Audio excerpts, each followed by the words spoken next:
Olá pessoal, eu sou a Alessandra Cesário e hoje nós vamos conversar um pouco sobre alguns modelos de regressão. Então a gente vai apresentar o modelo log-log, log-lean e lean-log. Vamos iniciar pela apresentação do modelo log-log. Então, inicialmente, a gente pode observar esse modelo exponencial e se a gente tomar o logaritmo dos dois lados aqui dessa equação, a gente passa a ter ln de yi igual a ln de beta 1 mais beta 2 ln de xi mais o termo aqui de erro. Observe que aqui a gente usou algumas propriedades envolvendo, no logaritmo. Tomar o logaritmo de potência, de produto. E a partir dessa segunda expressão, a gente pode observar que essa parcela, a primeira parcela do lado direito, ln de beta 1, ela é uma constante. Então, eu posso reescrever e ter a forma geral do modelo log-log, que seria ln de yi igual a uma constante, que aqui a gente está chamando de alfa, mais beta 2, ln de xi, mais o termo de erro. É um aspecto atraente desse modelo log-log, que fez com que ele fosse sempre muito utilizado em trabalhos aplicados, é que esse coeficiente beta 2, ele vai medir a elasticidade de y em relação a x.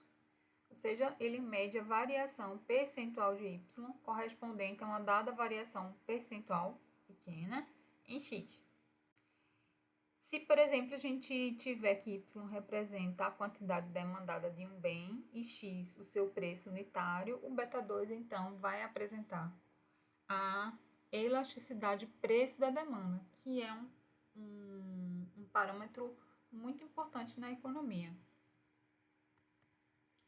Relembrando como é que a gente define o conceito de elasticidade, usando aqui a notação matemática, a notação de cálculo. Então, a elasticidade seria a variação de y com relação a derivada parcial, a derivada de y sobre y, e aqui a derivada de x sobre x, ou a gente pode reescrever dessa forma, então fica dy dx vezes x sobre y. E aqui a gente está atentando qual é a derivada, com relação a x, da função ln de x, que seria 1 sobre x. Então, a derivada do ln é 1 sobre seu argumento. Para os modelos log-log, e quando a gente tiver o regressor contínuo, o aumento de 1% em x provoca, em média, uma variação de beta% em y. Já se o regressor for discreto, o aumento de 1% em x provoca, em média, uma variação de e elevado a beta menos 1% em y. Vamos observar alguns exemplos ilustrativos. O primeiro exemplo que a gente observa é do livro do Gujarati. A gente tem esse modelo aqui, log-log, log aqui na variável y, log aqui na variável x. Essa variável aqui, relativa ao x, ela vai representar as despesas totais, e aqui a variável correspondente ao y corresponde às despesas com bens duráveis. Então, para esse modelo de regressão, a gente teria, então, que 1% de variação nas despesas totais, ou seja, na variável x, vai fazer com que as despesas com bens duráveis aumentem aproximadamente 1,63, tá? Porque aqui a gente tem 1,6266. Então, aqui seria aproximadamente 1,63. Então, variação de 1% na variável correspondente à variável x provoca um aumento correspondente de 1,63% na variável y. Um outro exemplo do livro do Maia. Aqui a minha variável x representa preço de viagem, a variável y representaria a taxa de visitação, com medida em visitantes por 1.000 habitantes.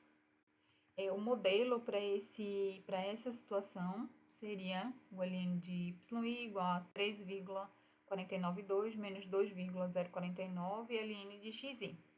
Então, novamente, a interpretação que a gente faz dessas informações é que um aumento de 1% No custo de viagem, que está aqui em XI, espera-se uma redução de 2,05 na taxa de visitação.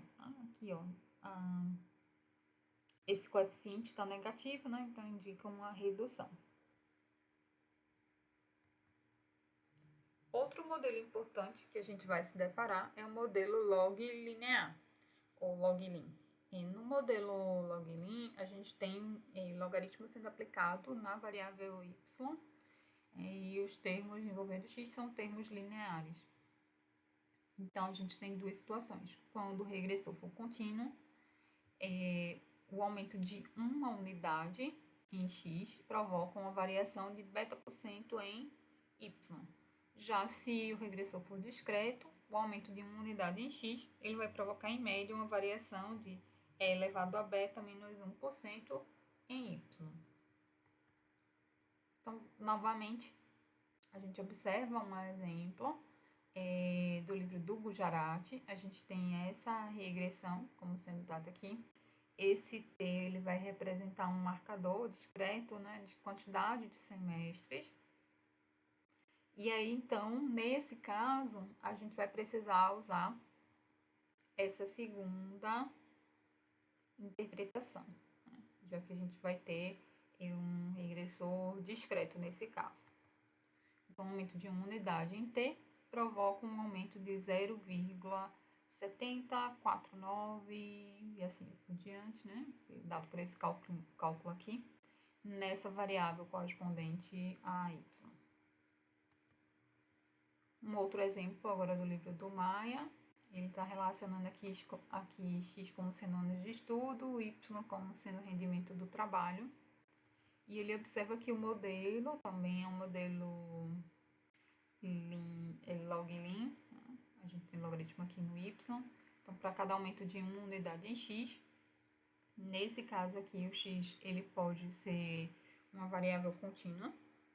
Então, a gente espera para cada unidade em x que a gente aumentar, um aumento de 12,1% em y, no rendimento do trabalho.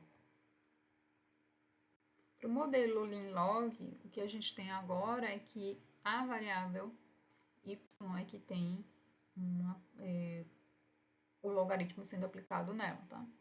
Então, a gente tem a variável y linear, sem logaritmo, e aqui a variável x foi logaritmada. Nessas situações, nesses modelos lin-log ou linear-log, a gente tem uma grande predominância por modelos em que o regressor são contínuos. Então, por isso que aqui a gente só apresenta essa consideração. Então, quando o regressor ele for contínuo, o aumento de 1% em x provoca, em média, uma variação de beta sobre 100 em y. Observando, né, em dois exemplos, no primeiro do livro do Gujarati, então a gente tem essa expressão aqui para regressão, baseada nas informações que foram dadas. Então, a gente tem que quando é feito um aumento de 1% nas despesas totais, na variável x aqui, isso provoca um aumento de 2,57 unidades monetárias nas despesas da alimentação. Observe que aqui seria equivalente, né, à nossa variável x, e aqui essas despesas com alimentação correspondente à nossa variável yi. Então, um aumento de 1% em x provoca um aumento, ó. Observe que o beta 2 aqui é 257,27. A gente pegar esse valor e dividir por 100, a gente vai encontrar o 2,57. No livro do Maia, a gente também tem um exemplo com essa configuração, modelo que representa esse que está sendo posto aqui, y, ele vai ser 30,799 mais 4,79 ln de xi, e novamente um aumento de 1% em xi, que representa aqui a hora de trabalho. vai provocar um aumento de 0,0479 horas na jornada de trabalho. Esse aqui seria o valor do beta 2 que a gente encontrou, 4,790 dividido por 100.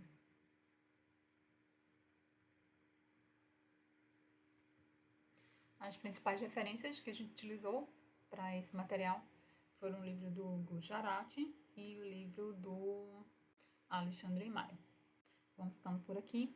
Um forte abraço e até a próxima.